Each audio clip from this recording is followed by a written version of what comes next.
Hey and welcome to the workshop. My name's Josh and today we're going to look at this beautiful Lumberjack BS305mm bandsaw. Alright?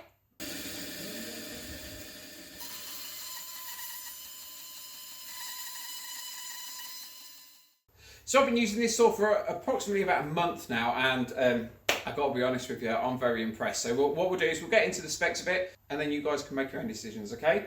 So we're running a 750 watt, 1 horsepower induction motor, so super quiet, loads of torque.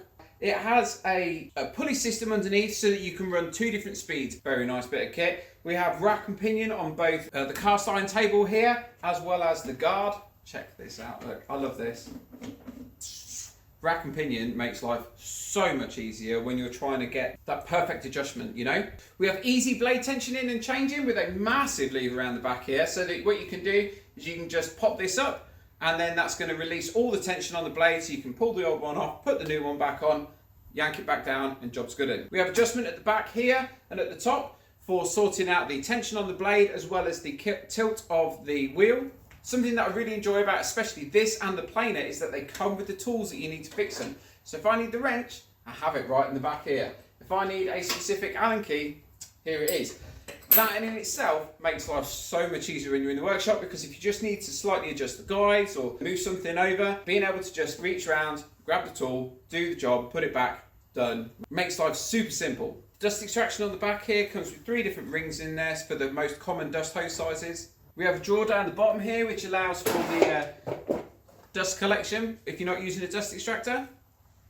The blade on this is 2240mm long and it will go from a 6mm all the way up to a 20mm. I personally run it on a 6mm, a 12mm and an 18mm, which I've found is more than enough. We have a nice adjustable light down the back here which makes life super nice, especially when you're in the UK and you're working in the winter and it gets dark at 3 o'clock in the afternoon.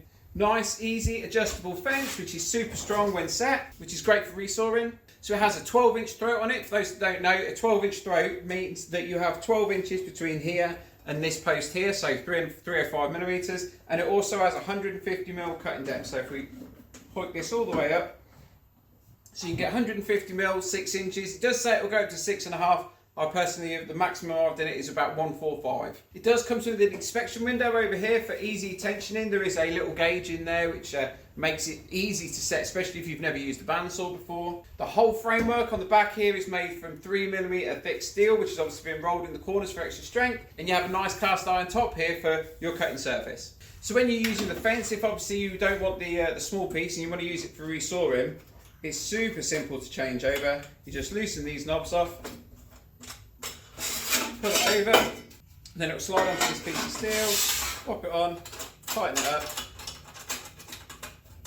and job's a good one. So the machine uses roller bearings. Now, I've used older bandsaws if I'm honest with you, and all of the machines that I've used have got like the old bearing blocks. I don't know if you've seen them, they come in at an angle, and they can be an absolute pain if I'm honest with you. These here, we've got bearings on both sides, and then we have a small thrust bearing at the back. And the same for the bottom. We have 2 larger bearings side to side and then we have a smaller thrust bearing on the back. So I'll pop a little video up in the top just showing you how everything works in the back here. And it's nice and easy if you want to rotate the table, look. And I love the fact that I can just turn it, go off, check it, check my angle, make sure everything's right, and then just fine tune it. And all the way back to the positive stop. And I'll tell you what, I'll get you a square and show you it straight. So here we go, look. Pop it up there. Nice and simple. Now, I am not one for using positive stops. I will always check, and I would advise everybody always check when you do something. But yeah, that's pretty bang on. I'm happy with that. So you might be saying to yourself, Josh, how do I change the blade? Look, this thing's going to get in the way, right? It is, yes. So it's real simple. What we do is we take this off, put this carefully over here. Don't want to drop that on the floor, do we? And then underneath, there are 3 little, they're like butterfly nuts basically. Try 4, and then what that does is then this will just slide out, and then you can take the blade off, slide it out, pop it in, and you can see how they work here. Look, so obviously it goes in, and you can just push it to the side and then tighten it up, and we pop it in. Probably help. Right, is it righty tighty, lefty loosey? Is that the one? And then it's opposite, isn't it? Because it's upside down. There you go, look. And then that's solid. And then we can pop the fence back on. super simple, man.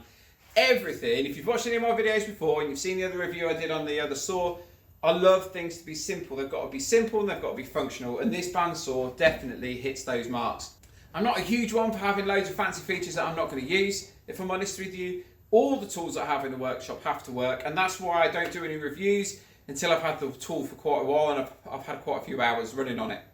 Now, I'll be honest, I'm not a huge bandsaw user, but that's really down to the fact that the old bandsaws that I've had have been a bit crummy, and they've either not had a great throat on them, they've not had a great depth of cut, or I couldn't put particularly wide blades. Couldn't put particularly wide blades on there. I nearly screwed it up again.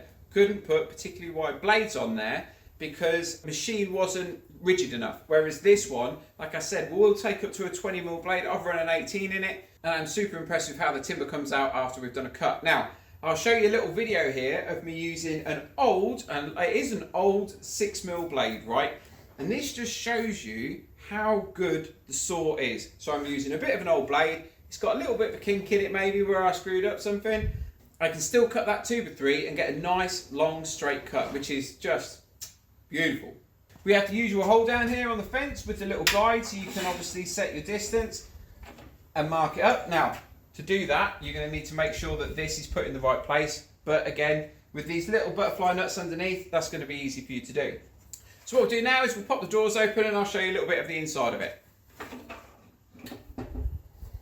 So all we're going to do to open up is we're going to twist this one this way, and we're going to twist the bottom one away from us, making sure to undo the fence so that that doesn't get in the way. Now you can see in here we have the tensioning mechanism.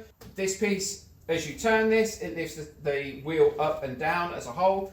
And then, like I said before, there is the knob on the back there which will do the tilt this way and that way to make sure that the blade runs true in the centre of the wheel. You've obviously got your rubber lined wheels. It's nicely machined. There are little clips on the wheels, which I assume means that it's been balanced. I don't have any problems in all the time that I've been using it. And down here we have the blade tension device, which you're going to look at through the window, and that's going to give you a ballpark figure of where the tension needs to be, which when you're working as a beginner is a really, really nice feature to have, because getting the right blade tension is everything when you're sawing. One of the things that I really enjoy about the Lumberjack tools and Lumberjack as a company at whole, they have good quality after sales and technical service support. So that if you have any issues, all you need to do is just give them a call up, have a chat with them. They'll be able to try and help you with the problem and come up with a solution to fix that. As a business, I need to be able to fix the machine as and when it breaks, you know, because let's be honest, right? All of these machines are going to break at some point, whether it's a small failure or a big failure. The important thing to me is that after sales service, being able to get hold of the spare parts and then me being able to fix it. And I've not seen anything on this machine, same with the planer, that if anything were to break, it wouldn't be serviceable by me, which is a massive plus in my book. Something else which I think is pretty cool, we have a hook on this side. Let me pull this closed, look.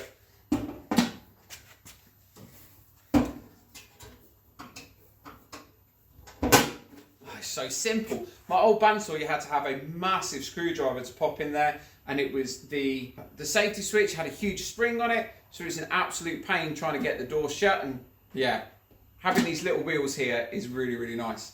So yeah, so here we go, look, so here's the hook on the side, right? So if you've got your push stick, it hooks onto the side just there. And down here we have a couple loops on the bottom of the saw for the mitre gauge to be held. So again, you have your mitre gauge, you've got a slot for it down here so you're not going to lose it. You've got your tools that you need on the back here so you're not going to lose them.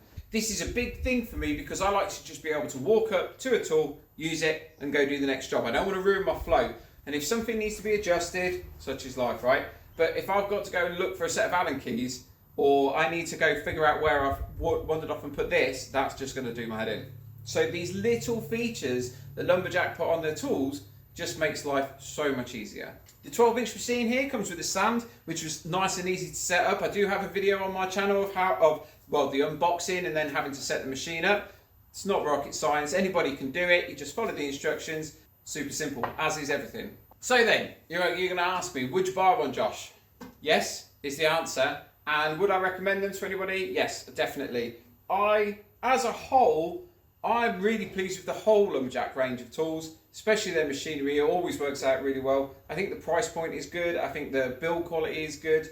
And the bandsaw, if you've seen my video on the planer, you'll see how much I enjoyed using that. And I think the bandsaw is just another extension of quality service and the time taken to look at these tools before they bring them to market. I think the 750 watt motor is more than enough really for 90% of what people are going to do, especially when you're looking at the price point of this bandsaw. And this is what I always try and drill into people. Same with the miter saw, same with the planer, same with the bandsaw. When you look at the price and the tool that you're getting for your money, man, it genuinely blows my mind sometimes, and how well put together these machines are. And on that point, I think that's really important for you when you're looking at bandsaws, because obviously you're watching this, you're deciding whether you want to buy one of these saws or not. And I'll be honest, when you look at those specs, I don't really see why you would be spending that extra money.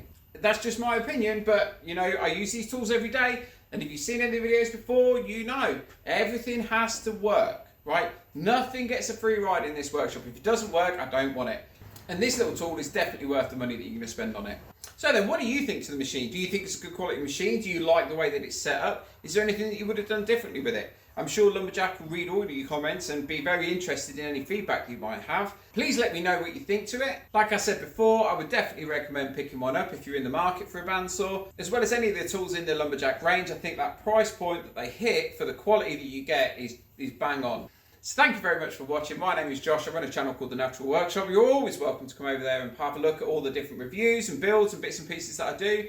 But for now, thank you very much for watching. Please let us know what you think below. Like, comment, subscribe. Have a great day, and I shall catch you on the next video, alright?